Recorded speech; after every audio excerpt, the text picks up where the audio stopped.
Sous les projecteurs, une série de balados produite par Culture Lanaudière. Nous voici déjà à la 2e saison de Sous les projecteurs, le balado qui célèbre l'excellence artistique de notre communauté en accueillant les lauréats des Grands Prix des Jardins de la Culture. À l'animation cette année, la journaliste lanaudoise Thérèse Parisien. Ensemble, plongeons dans les coulisses de la créativité lanaudoise, explorons les récits captivants derrière chaque œuvre primée et découvrons la diversité et la richesse artistique qui font de notre région un foyer culturel vibrant.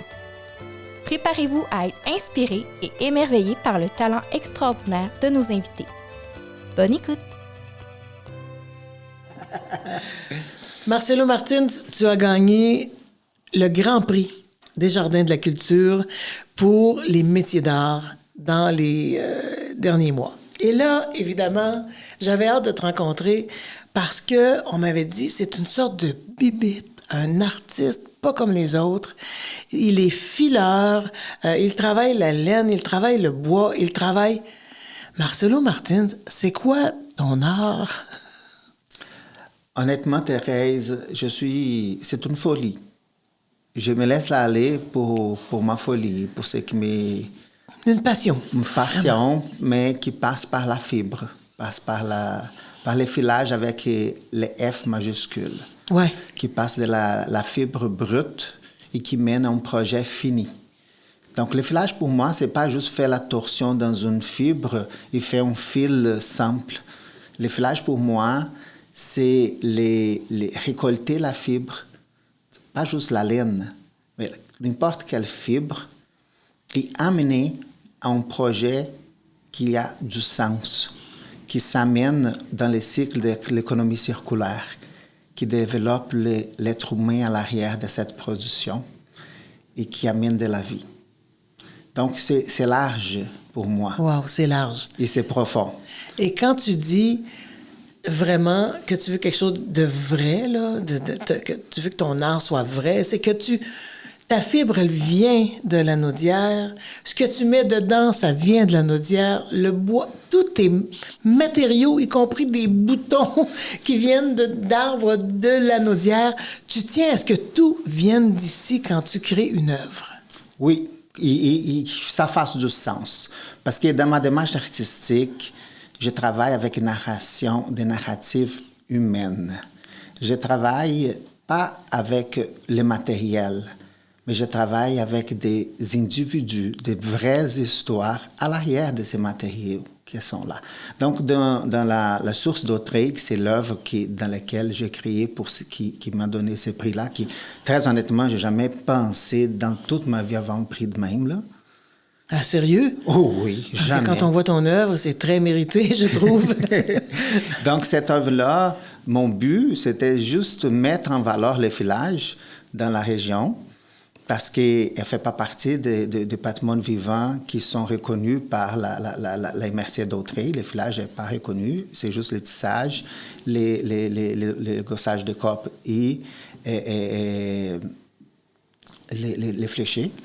Donc, je voulais mettre les filages en évidence parce qu'on a plusieurs fileuses et moi, fileurs, dans la région dans la MRC même, qui filent.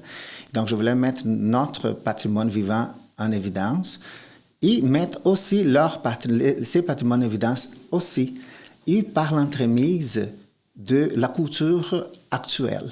Donc, je voulais faire les liens entre le passé et le présent, parce que si on vit, c'est parce qu'on partage notre culture. Si on parle une langue, on parle de notre culture, on parle de ce qu'on est. Donc, je voulais parler dans cette œuvre-là de nos besoins quotidiens. Puis, je suis allé cogner les portes des entrepreneurs. Puis, je me filais des fils avec un fil pour chacun des participants, des collaborateurs. Puis, ça donnait ça. Mais, Marcelo, tu as une façon de faire les choses qui est hors du commun. Oui, il y a beaucoup de fileurs dans Lanaudière. Oui. Des fileurs comme toi, il n'y en a pas des tas. Parce que tu as décidé de mettre ton talent, ton art. C'est comme si tu rendais tout le temps un hommage à Lanaudière, un hommage à l'endroit où tu vis. Ça devient d'où, ce besoin de te rapprocher de ta terre tout le temps à travers ton œuvre? Je n'ai pas de réponse. C'est c'est dans moi. C'est un besoin de remercier, de partager, de dire merci. Je suis comme ça. Tu es d'origine brésilienne, Marcelo, et je pense que tu es plus québécois que la plupart d'entre nous. Parce qu'on a eu une petite conversation tantôt, puis on parlait de travail et on parlait de tout ce que tu fais. Et qu'est-ce qui t'inspire? C'est-à-dire, où est-ce que tu prends ton inspiration? Parce que là, tu es arrivé, tu m'as montré une œuvre ou deux que tu es en train de faire, et j'ai comme... Vraiment, là, tu m'as donné des frissons. J'ai fait « Ah! » Et je me dis, là, tu vas exposer ça, et ça va être absolument fabuleux. Qu'est-ce qui t'inspire, ces idées-là, de vouloir faire ce type de travail-là comme fileur? C'est-à-dire de montrer ton pays, de montrer ta région, de montrer ta place où tu vis, de l'exposer, de... C'est la fierté de ce que nous sommes comme Québécois. C'est la fierté de montrer notre patrimoine comme individu, notre patrimoine comme culture, à part l'entremise du textile.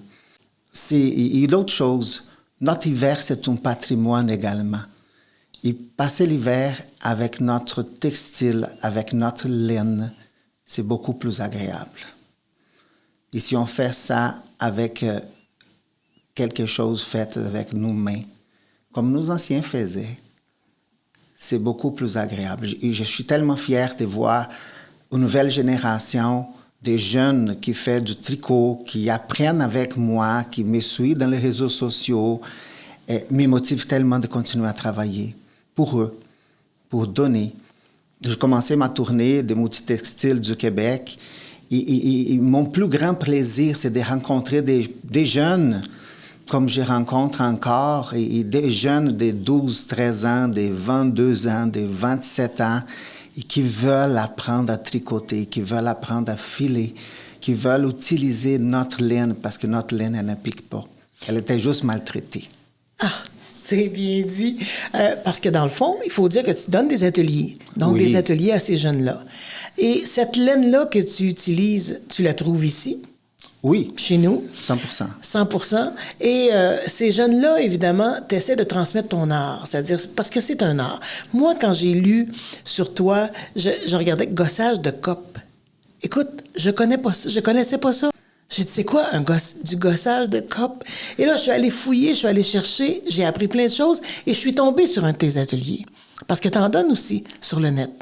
Oui, je donne plusieurs ateliers sur le filage, la transformation de la fibre, sur les types de laine, non seulement pour le public spécifique qui veulent apprendre à filer comme l'ancienne avec l'ancien rouet, mais je donne des ateliers à grand public comme le Fab Lab à Montréal, pour des entreprises qui veulent travailler la transformation de la fibre, à des agriculteurs qui veulent travailler avec leurs moutons pour améliorer leur production de laine pour les textiles.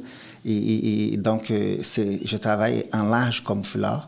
Et c'est une expertise primaire pour les textiles et en même temps spécifique pour l'art et pour la transformation. Donc, ce qui me rend fier, c'est que quand j'ai laissé l'enseignement, je voulais faire quelque chose au même niveau pour la transformation de la société comme je faisais comme enseignement. Et aujourd'hui, je suis fier parce que je dépasse les capacités des changements de la société que je faisais comme enseignement grâce à une maladie. En plus, parce que ce que tu dis, c'est, dans le fond, là, moi, je regarde ce que tu as fait. Tu sais qu'il y a des artistes qui se seraient contentés de filer et de faire des choses, faire des expositions.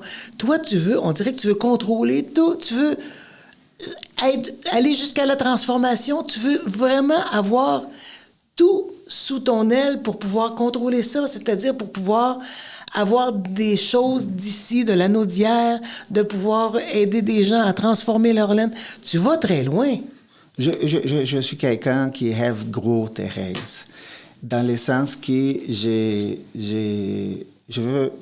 mon but, c'est de filer d'abord et avant tout pour moi et de partager ces bienfaits pour moi. J'ai de l'énergie pour partager ça plus loin. J'ai des expertises qui, je trouve, qui ça vaut pas la peine de garder juste pour moi. Donc, si je peux le partager et si je peux collaborer de cette façon, pourquoi pas garder juste pour moi? Pendant que j'ai de l'énergie pour le faire, je suis jeune, je peux le faire, donc je le fais. Donc, c'est ma manière de faire. C'est quoi la difficulté pour un fileur? C'est quoi qui est le plus difficile dans ton métier? Trouver sa place et trouver sa manière de travailler. Parce que est tellement large le travail des fileurs, on peut faire tellement de choses. Et des fois, les fileurs, ils se limitent beaucoup à juste faire du fil. Ou des fois, ils se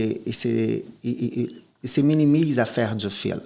Ou là, ils se penchent à faire du feutrage, à faire juste du tricot. Et moi, ce que j'aime faire dans mon travail, de montrer toutes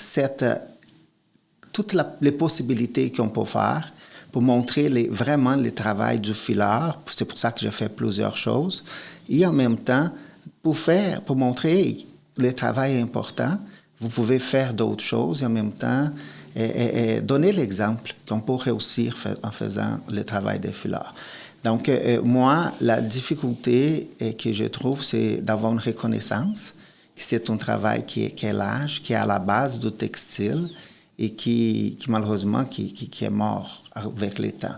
Ouais. Et est remplacé pour des machines, est remplacé pour d'autres choses et qui malheureusement, c'était quelqu'un qui contrôlait tous les types de fils, ouais, avec plusieurs rouets dans la ferme parce que les rouets faisaient un ou deux types de fils par type de rouet, malheureusement.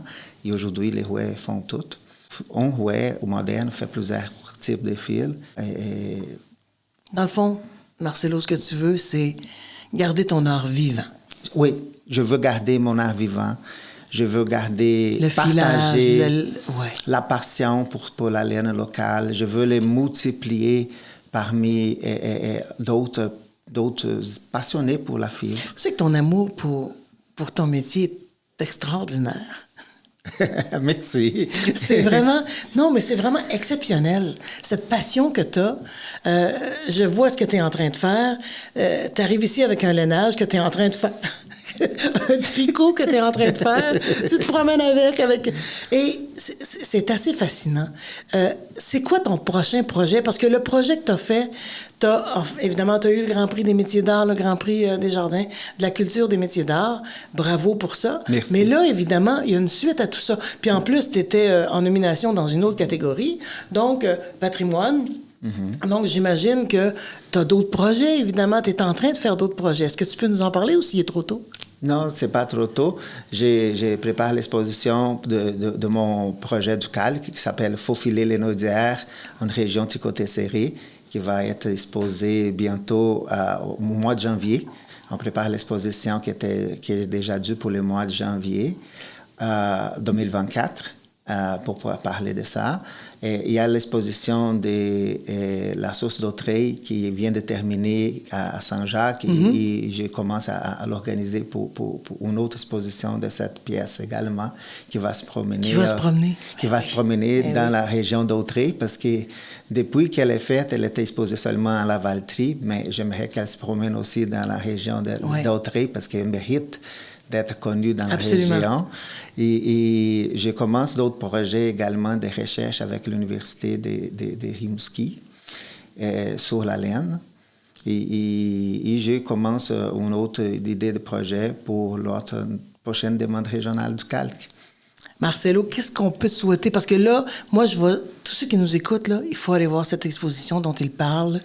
Il faut aller voir tes expositions. Et celle qui s'en vient, moi, j'ai déjà eu un petit scoop, puis vraiment, ça m'a donné des frissons, alors j'ai très hâte de voir ça. Qu'est-ce qu'on te souhaite pour les prochaines semaines, les prochains mois? De l'énergie pour continuer à travailler beaucoup, parce que j'ai besoin du travail. Le travail fait partie de ma guérison. C'est ça. J'ai besoin de continuer à travailler et j'ai besoin d'énergie. Quand tu parles de ta guérison, est-ce qu'on peut préciser? C'est de parce quoi tu souffres? J'ai un syndrome douloureux régional complexe. Je vis avec la douleur chronique, donc balancer les temps entre la douleur et le travail est difficile. Donc, le travail me soulage beaucoup. Donc, j'ai besoin de mon travail pour mieux vivre. On te souhaite, Marcelo, beaucoup de travail. Merci. Et merci infiniment d'avoir été là. C'était un plaisir, une belle surprise de cette rencontre. Ah, merci beaucoup. Vraiment. Merci encore de ce privilège. Le Culture Lanaudière est toujours un privilège d'être ici, de travailler avec Culture Lanaudière. Avec des artistes comme toi, c'est pas bien difficile. Merci.